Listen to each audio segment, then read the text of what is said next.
सैयद सुंदर agriculture consultant. आज हमें डॉक्टर जाहिद साहब के साथ जो स्पेशलिस्ट हैं डायसेक्शन के, डेमोन्स्ट्रेशन के, आज ये हमें सारे प्रोटोकॉल बताएंगे किस तरीके से बर्ड्स को डायग्नोज किया जाता है एग्जामिनेशन के साथ और किस तरीके से सैंपल कलेक्ट किए जाते हैं फर्दर लेबोरेटरी टेस्ट के लिए। जी डॉक्टर साहब। जी, तो बिस्मिल्लाहिर्रहमानिर्रहीम। I am doctor Zahid Ali, जैसे कि सर ने आपको तारुफ करवाया। अच्छा, मैं यहाँ पे एज अ पोस्टमार्टम इंचार्ज हूँ। तो जितने भी बर्ड्स हमारे पास आते हैं हम उनका पोस्टमार्टम करते हैं और डायग्नोस करते हैं। तो डायग्नोसिस करने से पहले जो हम जब पोस्टमार्टम करते हैं तो सबसे पहले हम फिजिकली एग्जामिन करते हैं बर्ड को, external examination of the bird. External examination में सबसे पहले हम नॉस्ट्रल्स चेक करेंगे कि आया कोई नेजल डिस्चार्ज तो नहीं है। अगर है तो फिर हम वो चीज़ नोट करेंगे। ठीक है। इसके अलावा आप कोई भी ऐसी फिजिकल ट्रामा तो नहीं है और ऑल ओवर द बॉडी, तो वो भी आप चेक करेंगे। नेजल ट्रॉमा या कोई और एक्सटर्नल ऐसी चीज़ देख रहे हैं जिसकी वजह से इसमें कोई कंप्लेन आई जी, और बगैर देखने में तो बेहतर ही लग रहा है कि इसमें कोई ऐसा ट्रॉमा या कोई ऐसी चोट या कोई ऐसे डैमेजेस नहीं है। कि एज बताते हैं इसकी, इसके फीट बता रहे हैं कि इसकी एज ज़्यादा है क्योंकि ये पीस है तो ये एजेड बर्ड था और इसके रफ। अच्छा, अब अभी आप क्लो का भी चेक करेंगे जी जी जी, कि कोई भी ऐसी देखिए ये तो का को चेक करना है और कोई फिल्टर आ रहा है। देखिए वाइटिश टाइप कोई फिल्टर नजर आ रहा है। ठीक है, तो वाइटिश टाइप फिल्टर अगर वाइटिश कोई भी इस तरह की डायरिया या कोई भी नजर आए तो ये फ्लू डिजीज या साल्मोनेला डिजीज में भी हम इसको देखते हैं। लेकिन फर्दर और हम इन्वेस्टिगेशन करेंगे और अंदर हम जाके देखेंगे कि नोट्रोप्सी के बाद के आया वाकई में भी साल्मोनेला है या फ्लू डिजीज है, फाउल टाइफाइड है। तो इस तरह की वो चीज़ें हम फिर नोट करेंगे। या ये फर्स्ट है एग्जीक्यूट है तो लास्ट स्टेज में आता है कीटोन बॉडी में भी सिस्टम के किसी तरह या वो अगर टाइम ज़्यादा हो गया है तो प्रोसेसिफिकेशन स्टार्ट हो जाता है तो कभी भी ये चीज़ें आपको नजर आएंगी। अच्छा, इसके अलावा औरत कैविटी हम चेक करेंगे।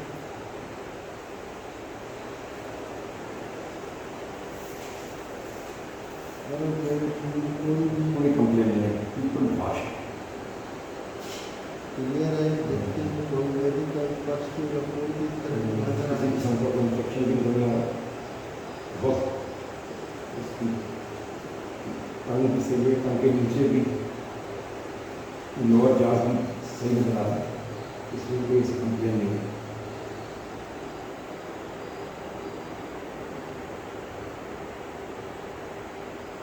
ये क्लियर है।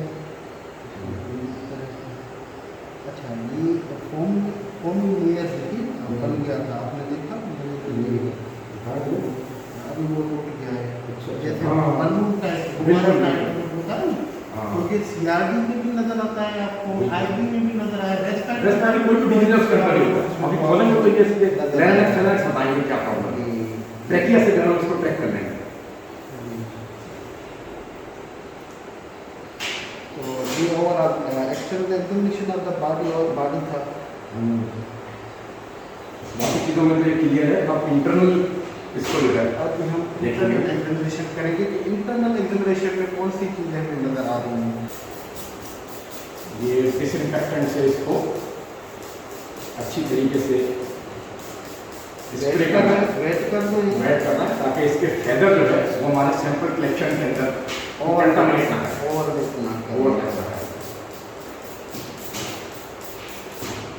ये एक प्रोफेशनल तरीका है जिससे ये सारे प्रोटोकॉल पूरे भी आते हैं और उसी से हमें सही रिजल्ट हासिल होता है। इंटरनल एग्जामिनेशन में ये कोई रूल नहीं है, थंब रूल है। आप माउथ से भी स्टार्ट कर सकते हैं लास्ट फ्रंट से start। हाँ वेंट यहाँ आप चेस्ट जो चेस्ट से भी start करते हैं। चेस्ट से भी स्टार्ट है, ये जो पिन बोन होती है लेकिन हम जो है वो अपर हम साइड से स्टार्ट अपर से स्टार्ट करते हैं, ठीक है। ताकि जो एवियन बर्ड जितने भी होते हैं उनमें मोस्टली रेस्पिरेटरी प्रॉब्लम पाई जाती है। बिल्कुल। रेस्पिरेटरी प्रॉब्लम सबसे पहले हम रेस्पिरेटरी ट्रैक्ट को तो चेक करेंगे। रेस्पिरेटरी ट्रैक्ट को हम एक्चुअली कंडीशन क्या है, हाँ। नेक्स्ट कंडीशन क्या है। ये नेक रीजन है और आप तो इस नेक रीजन में दाग औकात अगर कैंकर एम्बेडेड हों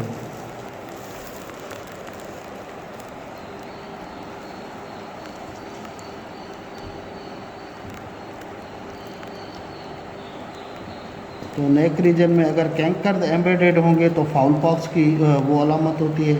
अगर इसमें कोई वैक्सीन किसी ने करवाई है तो रिएक्शंस अगर प्रोड्यूस हो जाते हैं तो उसमें भी आपको मास टाइप जैसे ट्यूमरस मास इस तरह की वो चीज़ें आपको नेक रीजन में नज़र आएंगी। अभी आपके सामने ये ये ट्रेकिया है, ट्रेकिया आप देखें।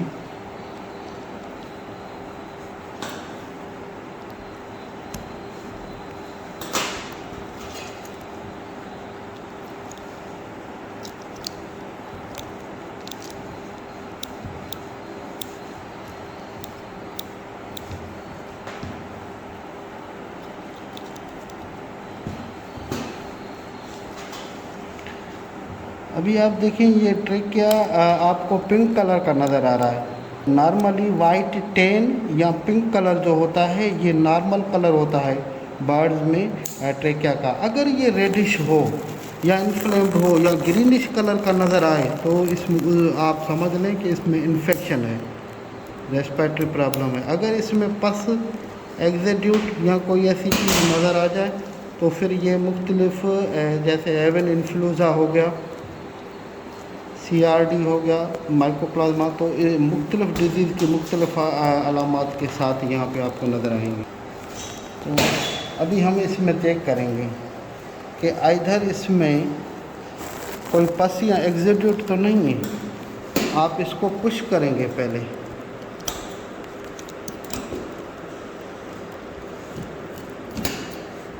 कोई पस नहीं निकल रहा, इसका मतलब ये नॉर्मल। अब हम इनसाइड इसको कट करके देखेंगे कि इधर इनसाइड कोई चीज़ नज़र हो आ जाए हमें।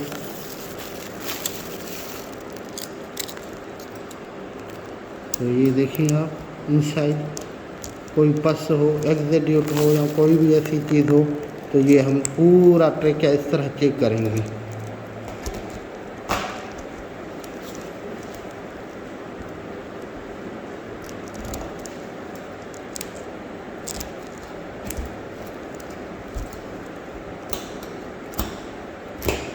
तो ये क्लियर है, लेकिन इसमें ये थोड़ा बहुत हार्ड है।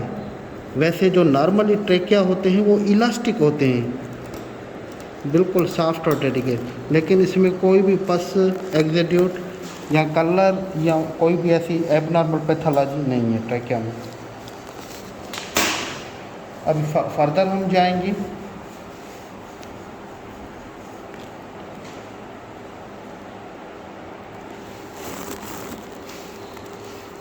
ये हम चेक करेंगे कोई भी ऐसी पैथोलॉजी अगर इसमें आपको नज़र आए तो आप नोट करेंगे। इस तरह की कोई भी वो नहीं है।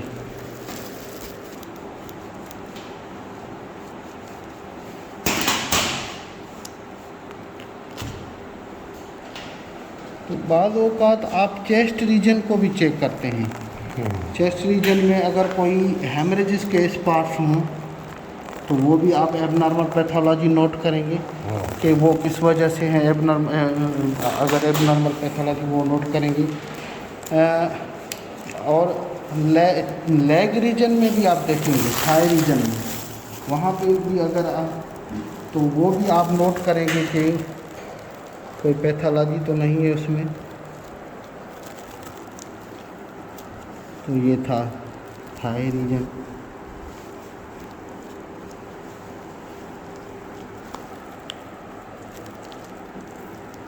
ये भी थाई रीजन देखिए, इस तरह की वो नहीं है, क्लियर है।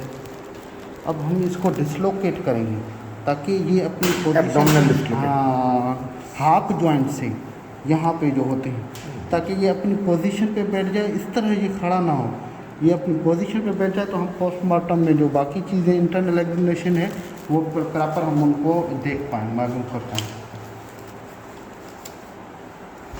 तो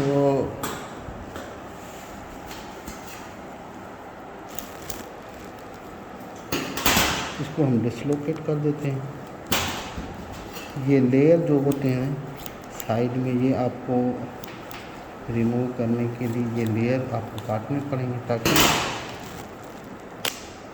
ये डिसलोकेट हो गया हिप जॉइंट से, ये भी डिसलोकेट। अब ये अपनी पोजीशन पे बैठे।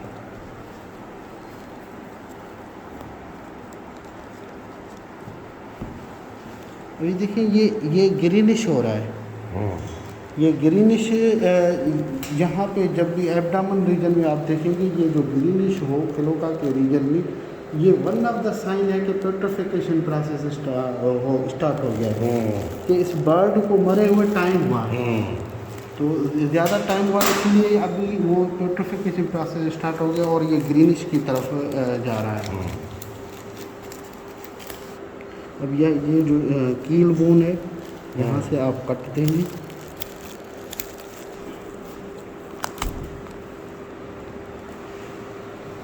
अभी ये देखिए, अच्छा इसमें आपको दिखा दें,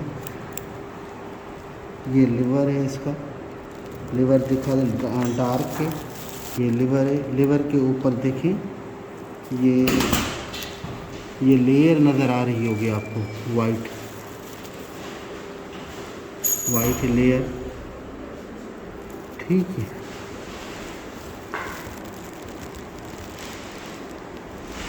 तो हम अब इसको निकालते हैं, रिमूव करते हैं। ये लेयर आप काटते जाएंगे ताकि कोई भी इंटेस्टाइन का लेयर या कोई भी वो डैमेज ना हो। ये देखिए, ये पेट्रिफिकेशन की तरफ जा रहा है, ये बिल्कुल ग्रीनिश हो गया है, ठीक है। लंग्स ये नॉर्मल है, पिंक कलर के होते हैं लंग्स, नॉर्मली जो भी एवियन बर्ड्स होते हैं पिंक कलर के होते हैं। ये हमारा हार्ट है, हार्ट को हम देखते हैं कि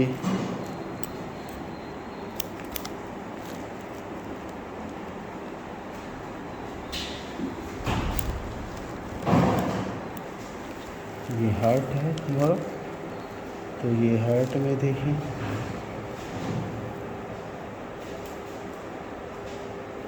इसी तरह कोई ऐसी एबनॉर्मल पैथोलॉजी नज़र नहीं आ रही, और बिल्कुल ब्लैक है इंटेस्टाइन, नॉर्मली इस कलर में नहीं होता इंटेस्टाइन।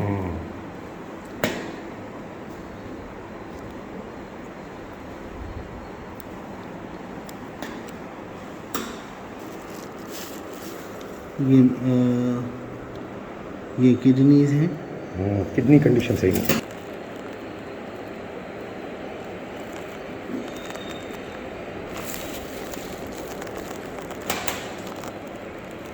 जैसे वो उधर देखे आईबी में इस तरह की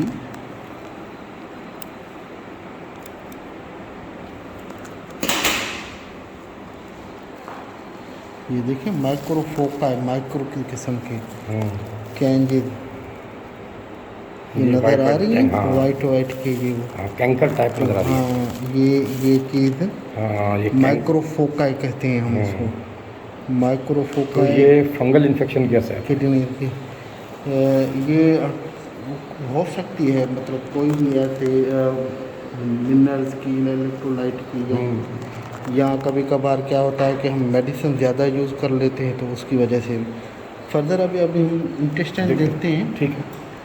तो इस तरह की वो जी प्रोवेंटिकुलर को देखते हैं क्या कहता है, और जंक्शन भी देखते हैं, जंक्शन भी चेक कर देते हैं। मोस्टली जो क्रॉप भी देखेंगे, उसके अंदर भी हो सकता है कोई फॉरेन बॉडी आ गई हो, अक्सर ये कुछ चीज़ें खा लेते हैं ना। हाँ जी बिल्कुल। लेकिन अभी ये देखें, ये इसमें देखें, इसमें भी वो चेंजेस हैं, ये आप देख रहे हैं, इसमें चेंजेस हैं, नॉर्मली इस तरह का ये नहीं होता, बिल्कुल चेंजेस हैं जो एवियन इन्फ्लुएंजा के साइन में भी इस तरह की हमें नज़र आते हैं प्रोवेंट्रिकुलस में। तो इसका मतलब ये कोई वायरल इन्फेक्शन भी हो सकता है। वायरल इन्फेक्शन भी हो सकता है, एवियन अच्छा, इन्फ्लुएंजा क्रॉप- भी इनको हुआ हो तो वो भी चांसेस हैं। अंदर से देखें कोई इन्फेक्शन इसमें इसमें तो नज़र नहीं आ रहा। सही है, कोई क्रॉप भी तो वो सही, नहीं है। लेकिन कोई झिल्ली फर्दर की और डैमेज तो हम नहीं, फॉरेन बॉडी कॉर्टिकल भी नहीं है इसमें ना। अगर ये बिल्कुल ब्लैकिश हो जाए, ये जो ग्रिट लेयर ब्लैकिश हो जाए और ये प्यूट्रिफाइड हो जाए, जैसे ही आप इसको निकालें ये टूट जाए तो पूरा ना निकले, तो ये फिर फंगल इन्फेक्शन है। कोई फंगल की फीड या कोई ऐसी चीज़ इन्होंने खाई है तो कोई इसमें फीड के अंदर टॉक्सिटी आने की वजह से तो जो है, उसकी वजह से ये बिल्कुल हो जाती बिल्कुल। है। इसका मतलब कोई फीड की प्रॉब्लम इसको नहीं है, इसको नहीं है, फंगल इन्फेक्शन नहीं थी, नहीं इसका है। Feed process okay. वो और फीड ओके बता भी रही है कि बिल्कुल क्लियर है, वाश है, वो है। पूरी फीड ले भी रहा था। हाँ अच्छा, फीड इसने बंद नहीं की है, फीड पूरी ली है इसने। जी। फीड अगर बर्ड बीमार हो जाता है तो फीड लेना छोड़ देता है, लेकिन इसने अपना पूरा क्रॉप भी और गैसेट भी फीड से भरा हुआ है। इसका मतलब डाइजेशन के अंदर ऊपर से तो मामला इसके क्लियर थे। अब जो है आगे जाते हैं इंटेस्टिनल प्रॉब्लम पे। इंटेस्टाइन को देखेंगे। अभी तक तो इसने अपना कोई साइन नहीं दिया ऐसा। इंटेस्टीन क्या कहती है वो देखते हैं। अब हम जो है इंटेस्टीनल एग्जामिनेशंस पे जा रहे हैं। लिवर को अलग कर रहे हैं, लिवर को intestine से अलग कर रहे हैं। डिटेच, हाँ डिटेच कर रहे हैं जी, फैटी लिवर सिंड्रोम होता है, जिस तरह बिल्कुल। एवियन बर्ड में बिल्कुल। मेटाबॉलिक डिसऑर्डर होता है जी जी जी। कि कोई हाईली फीड जिसमें फैट की परसेंटेज ज़्यादा हो तो वो अगर ये ले लेते हैं तो फिर उसमें ये देखें, इसका भी फ्रंट साइड है ना, वो ये देखिए बिल्कुल ब्लैकिश है। मेन प्रॉब्लम इसका तो लिवर। ये फैटी लिवर सिंड्रोम में उसमें नज़र आ जाती है। तो किसी भी प्रॉब्लम की वजह से लिवर जो है इसका 50% डैमेज है, डैमेज है बल्कि 80% डैमेज है। तो जी बिल्कुल।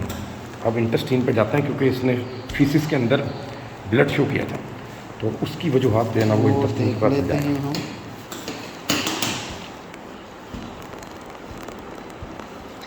पहले लार्ज इंटेस्टाइन देखेंगे या सीधा देखेंगे? सर पहले ड्यूडेनम पार्ट ड्यूडेनियम देखेंगे, देखेंगे। फिर जेजिनम देखेंगे, फिर इलियम, फिर सीका, फिर लार्ज इंटेस्टाइन। गुड। डिकम्पोज होना शुरू हो गई है, ये बिल्कुल तो मतलब है इसकी इंटेस्टीन में इन्फेक्शन काफ़ी बड़ा हुआ था।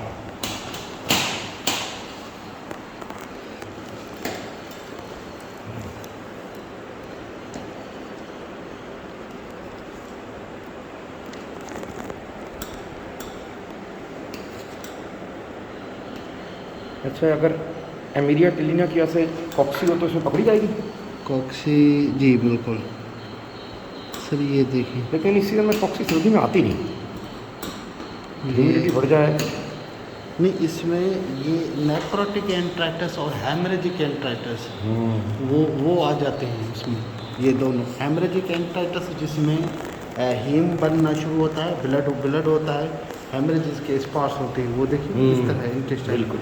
नेक्रोटिक एंट्राइटिस में ये प्यूट्रिफिकेशन की तरफ जाता है, गलना शुरू हो जाता है, बिल्कुल ऐश, जैसे आप ऐश देखते हैं बिल्कुल, बिल्कुल। इस तरह का नज़र आता है ये। जैसे इसमें देखें ये कलर नॉर्मली इस इंटेस्टाइन का ये कलर नहीं होता, नहीं होता बिल्कुल। ये गल रहा की तरफ है, जा रहा है, ये नेक्रोसिस की तरफ जा रहा नेक्रोसिस है। की तरफ जा रहा है।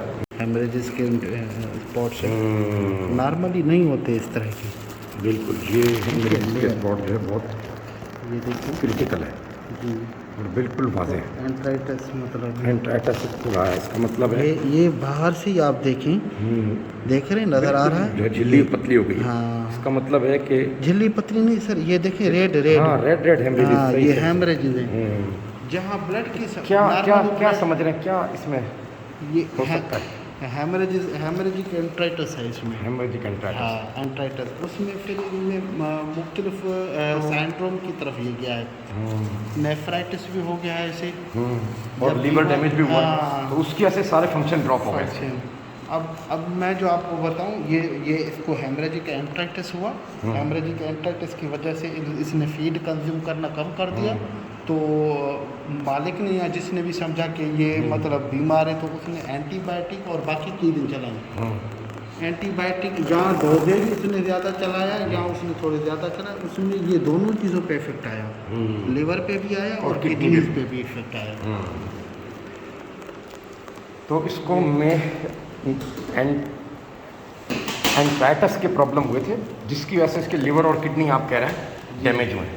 हेमरेजिक एंट्राइटिस हुआ, उसमें इन्फ्लेमेशन है इंटेस्टाइन में जो, तो इंटेस्टाइन में इन्फेक्शन की वजह से उन्होंने एंटीबायोटिक जो चला, तो एंटीबायोटिक का जहाँ डोजेज ज़्यादा हो गया, जहाँ ज़्यादा दिन उसने चलाया, 4, 5, 6, 7 दिन चलाया, तो फिर उसने जाके फिर किडनी पे और लिवर पे जाके। तो आप ये समझते हैं कि एंट्राइटिस का ट्रीटमेंट जो है वो प्रॉपर नहीं हुआ, हाँ, और जो ट्रीटमेंट दूसरी चीज़ का हुआ उसकी वजह से इसके लिवर में और किडनी में डैमेज आया। और किडनी में, मतलब अगर इस फ्लॉक के अंदर दोबारा प्रॉब्लम आए तो उसको एंट्राइटिस के ट्रीटमेंट में जाना है।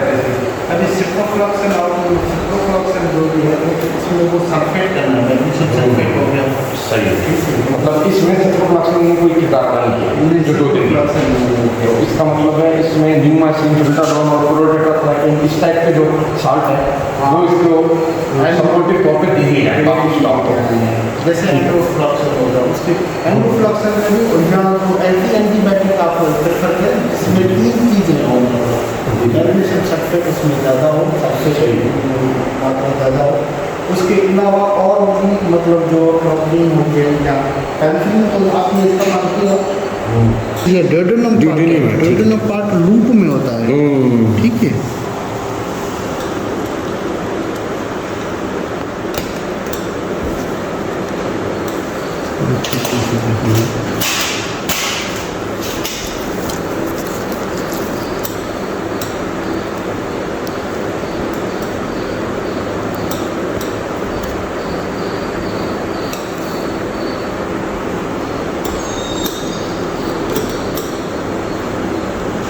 ये ले लें सर तस्वीर,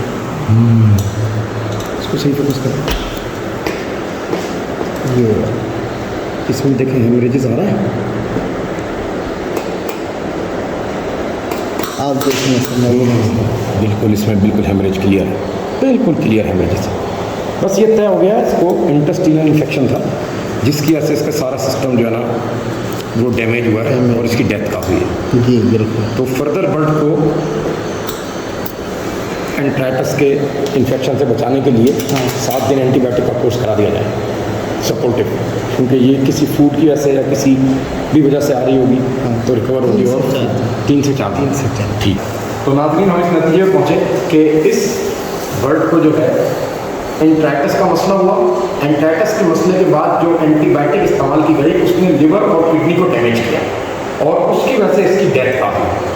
तो आप लोग भी एहतियात करें, जब आपके बर्ड में ये प्रॉब्लम आए तो सबसे पहले डॉक्टर साहब की रिकमेंडेशन के मुताबिक एंट्राइटिस का कोर्स कराएं कि कोई भी आंतों की बीमारी की दवा जो है उनको दी जाए, ताकि वो फर्स्ट अटैक में उसकी आंतों की सोजिश या आंतों में जो भी इन्फेक्शन है वो रिकवर हो जाए, और इस किस्म के एंटीबायोटिक इस्तेमाल करें जिससे लिवर और किडनी डैमेज ना हो।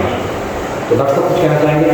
बस यही तो आप कहेंगे कि देखें इन्फेक्शन एक होता है तो आप ट्रीटमेंट कोई और चला देते हैं, तो आप कह रहे हैं कि ये एंटीबायोटिक मैं रेफर कर रहा हूँ, ये एंटीबायोटिक चला रहा हूँ, तो फिर वो रिजल्ट नहीं आ रहा, लगातार आप एंटीबायोटिक इस्तेमाल करने से क्या होता है बाकी जो विजनल आर्गन है वो डैमेज होना शुरू हो जाता है। जैसे सबसे ज़्यादा उसका इफेक्ट किडनी पे पड़ता है, क्योंकि किडनी से वो एंटीबायोटिक 400-500 टाइम वो राउंड वहाँ से वो पास होता है, तो वो उसको लगातार इन्फेक्शन करता है। तो इसलिए आप एक तो एंटीबायोटिक सही इस्तेमाल करें, दूसरा डोजेज भी उसमें आप एक्यूरेसी रखें, ज़्यादा नहीं आपको अपना नहीं चला को काफ़ी लोग होते हैं वो कहते थे नहीं मैं तो इतना डोजेज चलाता हूँ इसमें ठीक हो जाता है, तो इस तरह की वो नहीं है। थैंक यू डॉक्टर साहब, आपका कीमती टाइम देने का, रिसर्च वर्क में हमारे साथ ताउन करने का बहुत शुक्रिया। इंशाअल्लाह ताला और भी इस किस्म के जो भी हमारे पास बर्ड्स आएंगे इंशाअल्लाह ताला हमको इसी तरीके से लैब में ला के डायसेक्शन करके एक एक चीज़ को स्टडी करेंगे, ताकि आने वाले वक्त में इन प्रॉब्लमों का हल निकाला जाए और अपने बर्डों को सेव किया जाए। आप लोग इस किस्म की वीडियो देखने के लिए हमारे चैनल को लाइक कीजिए, सब्सक्राइब कीजिए और शेयर कराइए, और नई आने वाली वीडियो का इंतजार कीजिए। तमाम दोस्तों की वीडियो देखने का बहुत बहुत शुक्रिया। पाकिस्तान जिंदाबाद, एग्रीकल्चर जिंदाबाद।